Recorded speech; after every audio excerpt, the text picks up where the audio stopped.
Bismillahirrahmanirrahim və bihi nəstəin və sallallahu ala seyyidina Muhammed və alihi tahirin. Salamun aleykum, hər vaxtınız xeyirli olsun. Əziz və hörmətli tamaşaçılar, Quran mesajları verilişini izləyirsiniz. Biz bu verilişdə Quranın müxtəlif cüzlərindən bir sıra ayələri seçib, o ayələrə aid olan bəzi incə mətləbləri siz əzizlərin nəzərinə çatdırırıq. Bu günləri Ramazan ayının 9-cu günü, bu 9-cu gündə 9-cu cüzə aid olan mesajları siz əzizlərlə bölüşəcəyik. Oxumaq istədiyim ilk ayə Əraf surəsinin 96-cı ayəsidir ki, Allah Taala bu ayədə belə buyurur.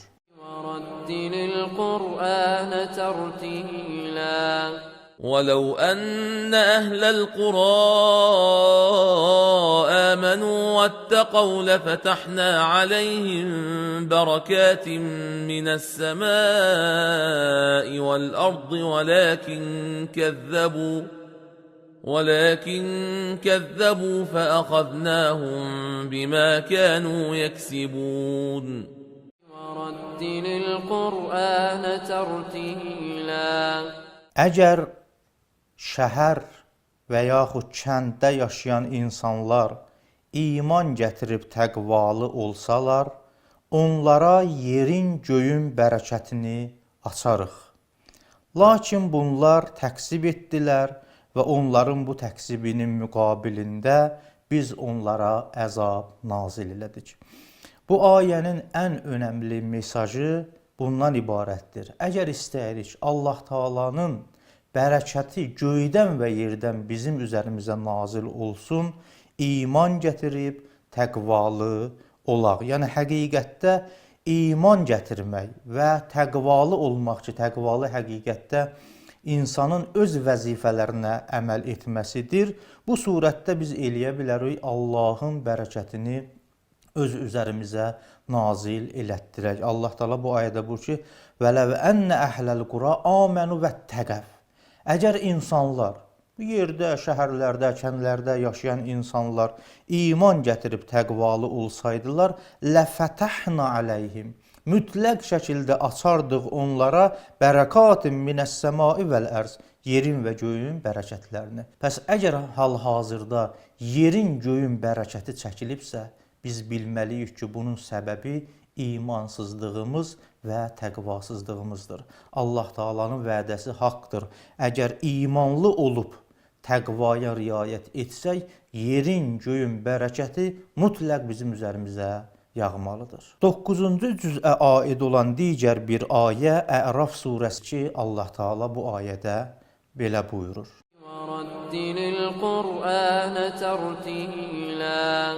ولقد أخذنا آل فرعون بالسنين ونقص من الثمرات لعلهم يذكرون ورتل القرآن ترتيلا ولقد أخذنا آل فرعون بالسنين ونقص من الثمرات لعلهم يذكرون.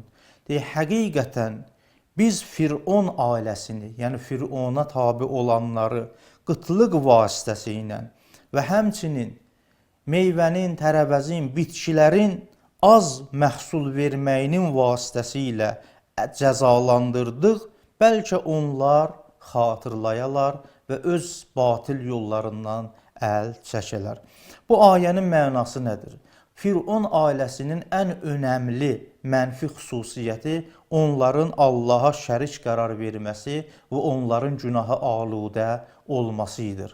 Bu ayədən məlum olur ki, əgər bir yerdə quraqlıq baş verirsə, qəhətlik baş verirsə, orada yerin məhsulatı lazımı qədərində ələ gəlmirsə, məlum olmalıdır ki, insanlar günaha aludə olmuşdur. Bu ayəyə əsasən günah və şirk iki dənə amildir ki, səbəb olur məhsulun az olmasına və qıtlığa və qəhətliyə və yağışın olmamasına. 9-cu cüzə aid olan digər bir ayə Əraf surəsinin 142-ci ayəsidir. Allah Taala bu ayədə belə buyurur.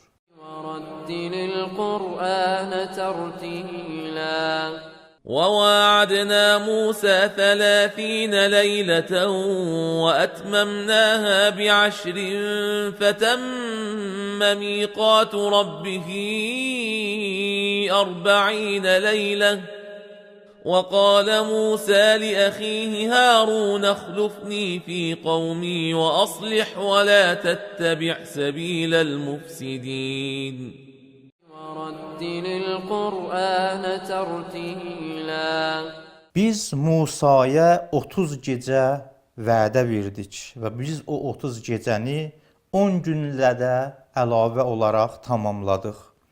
Və Həzrət Musa əleyhissalam öz Rəbbinin miqatını 40 gecə olaraq tamamladı. Və Musa öz qardaşı Haruna dedi ki, "Uxlufni fi qavmi", mənim qovmumda sən mənim canişinim ol və əsli insanları islah et və la təttəbi səbiləl mufsidin. Yer üzündə fəsad törədənlərin yoluna tabe olma. Bu ayənin əsas önəmli mesajı bundan ibarətdir ki, 40 ədədi çox önəmli bir ədəddir və bu 40-ın ki, bəzən də çillə deyirlər, çillə keçirtmək, bunun insan həyatında çoxlu mənəvi təsiri vardır. Baxın, hədislərdə var, hər kəs 40 gün ibadət edərsə, 40 gün günahlardan uzaq olarsa, əməllərini Allaha xalis edərsə, hikmət çeşməsi onun qəlbindən dilinə cari olar. Və 40 barəsində çoxlu hədislər vardır. Əgər insan bir əməli 40 gün edərsə, onun nəticəsini görər və başqa-başqa 40 barəsində, 40 ədədi barəsində çoxlu hədislərimiz vardır. Bu ayənin də ən önəmli mesajı budur ki, 40 ədədinin mənəvi təsirləri vardır, məxsusən Allaha ibadət və itaət məsələsində. Bunu ayənin bu hissəsindən ələ gətirir ki, Allah Taala buyurur ki, əvvəl biz Musa ilə 30 gün olaraq vədələşmişdik, lakin biz onun 30 günü 10 gün əlavə etməklə tamamladıq, oldu 40 gün. 9-cu cüzə aid olan digər bir ayə Əraf surəsinin 143-cü ayəsidir. Allah Taala bu ayədə də belə buyurur. ورتل القرآن ترتيلا ولما جاء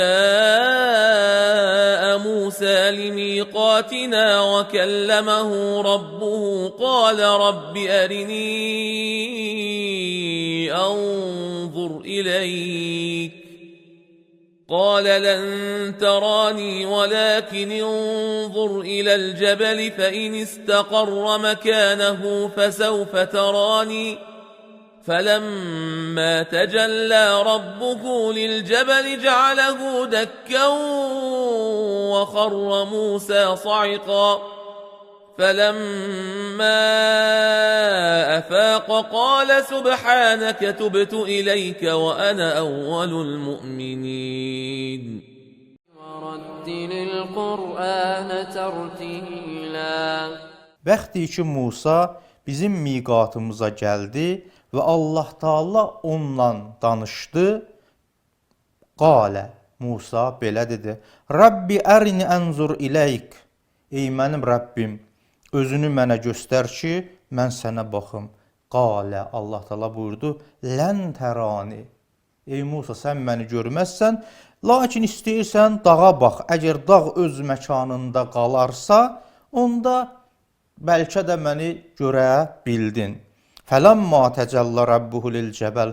Allah Taala ki, öz əzəməti ilə təcəlli elədi o dağa, cəələhu dəqqa. O dağ parça-parça oldu və ayənin tamamı da vardı ki, xəvəxərrə Musa səyiqa. Musa səcdəyə düşdü.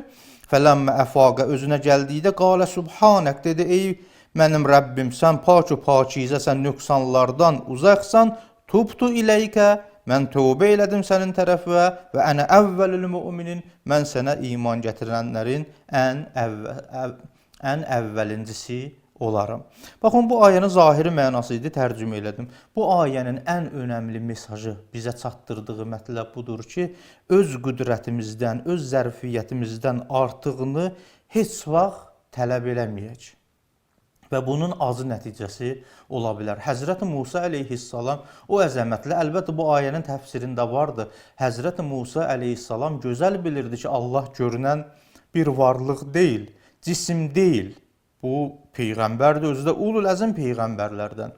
Bu həqiqətdə Bəni İsrailin tələbi idi. Bəni İsrailin tələbini Allah Taala dərgahına gətirmişdi, amma buna baxmayaraq Musa əleyhissalam ki, Allahın görsənməsini tələb elədi. Bu insanların qüdrətindən xaricidir ki, Allahı görsün. Allah Taala qeyri-məhdud olan bir varlıqdır. Allah Taala mücərrəd bir varlıqdır. Mücərrəd bir varlıq zahiri gözlə görsənməz.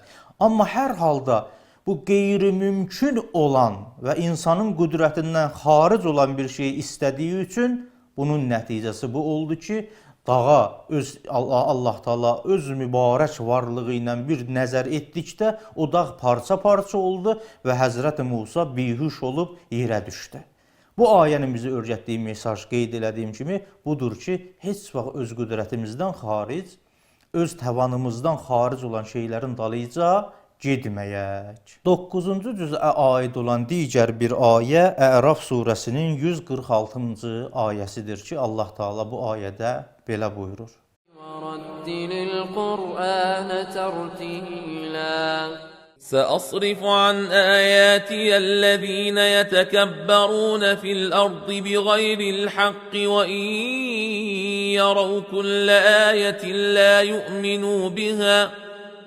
وإن يروا كل آية لا يؤمنوا بها وإن يروا سبيل الرشد لا يتخذوه سبيلا وإن يروا سبيل الغي يتخذوه سبيلا ذلك بأنهم كذبوا بآياتنا وكانوا عنها غافلين وَرَتِّلِ الْقُرْآنَ تَرْتِيلًا Mən öz ayələrimi, öz nişanələrimi yer üzündə təkəbbür edən insanlardan uzaqlaşdıraram. Hansı ki onlar haqsız olaraq yer üzündə təkəbbürlük edirlər. Əgər Allahın bu insanlar belədir, təkəbbürlü insanlar belədir. Onlar Allahın hər bir nişanəsini görsələr belə ona iman gətirməzlər.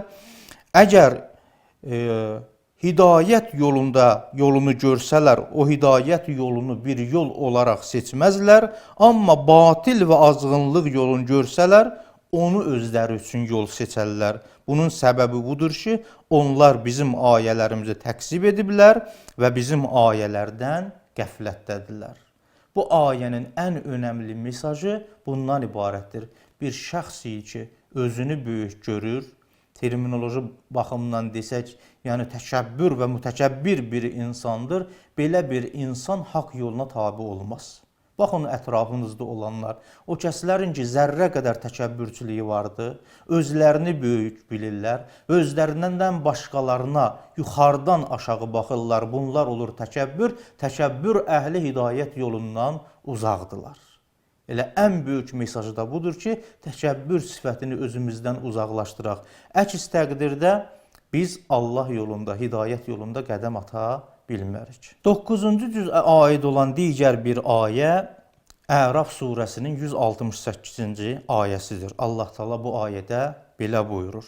وَرَتِّلِ الْقُرْآنَ تَرْتِيلًا وَقَطَّعْنَاهُمْ فِي الْأَرْضِ أُمَمًا مِنْهُمُ الصَّالِحُونَ وَمِنْهُمْ دُونَ ذَلِكَ وَبَلَوْنَاهُمْ بِالْحَسَنَاتِ وَالسَّيِّئَاتِ لَعَلَّهُمْ يَرْجِعُونَ وَرَتِّلِ الْقُرْآنَ تَرْتِيلًا Və qəttənahum fil ərdu üməma. Biz onları yer üzündə müxtəlif ümmətlərə, tayfalara böldük.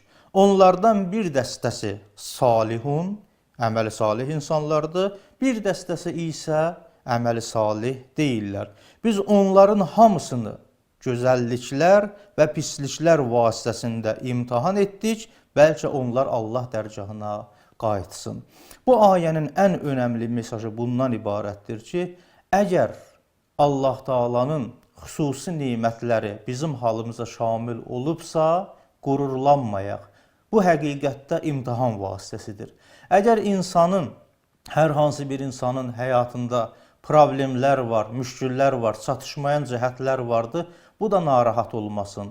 Diqqətli olsun ki, bu da Allahın imtihanıdır. Hər halda, istəyir yaxşı halımız olsun, ya pis halımız olsun, bunlar imtihan vasitəsidir. Allah Taala hər bir vasitə ilə istəyir əlimizdə olan imkanat olsun, ya fəqir və imkansız olaq. Hər halda bunlar insan üçün imtihan vasitəsidir. 9-cu cüzə aid olan digər bir ayə Əraf surəsinin 197-ci ayəsidir. Allah Taala bu ayədə belə buyurur.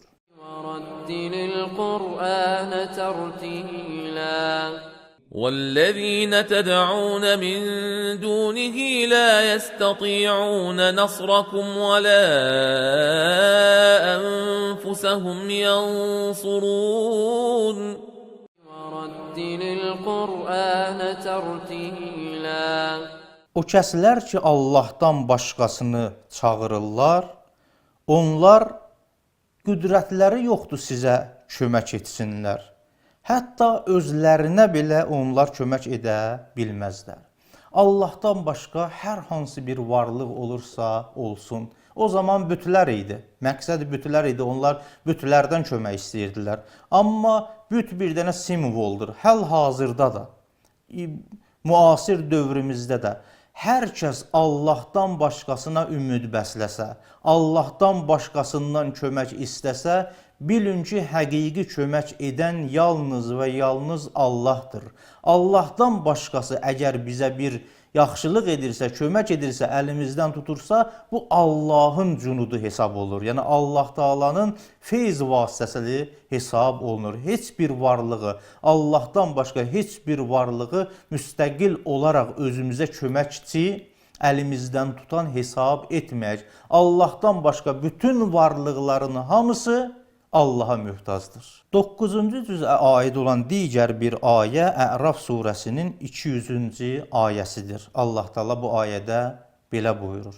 وَرَتِّلِ الْقُرْآنَ تَرْتِيلًا وَإِمَّا يَنزَغَنَّكَ مِنَ الشَّيْطَانِ نَزْغٌ فَاسْتَعِذْ بِاللَّهِ إِنَّهُ سَمِيعٌ عَلِيمٌ وَرَتِّلِ الْقُرْآنَ تَرْتِيلًا Əgər şeytandan sənə bir vəsvəsə yetişərsə, Allaha pənah apar.